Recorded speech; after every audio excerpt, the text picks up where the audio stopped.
வணக்கம் நண்பர்களே, நான் முபாரக்.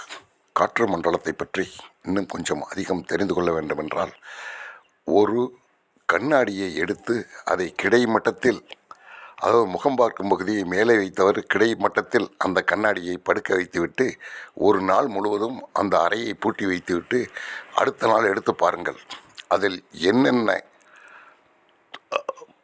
தூசி படிவுகள் இருக்கிறது என்பது உங்களுக்கு தெரிய வரும். ஆக காற்று எதையுமே எடுத்துக்கொள்வதில்லை, மேலும் உதறிவிட்டு போய்விடுவதுதான் காற்றுடைய வேலையே. ஆக காற்று மண்டலத்தை இதோடு நிறுத்திவிட்டு அடுத்தது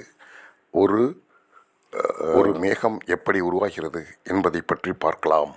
உண்மையை சொல்வதானால் மேகம் என்பது வெறும் அனல் கொண்ட ஒரு காற்றுதான். அதை நாம் புரிந்து கொண்டால் அணுகுவதற்கு இலகுவாக இருக்கும். அது எப்படி வெப்பம் ஒரு மலையை தர முடியுமா என்றால் அதுதான் நடக்கிறது.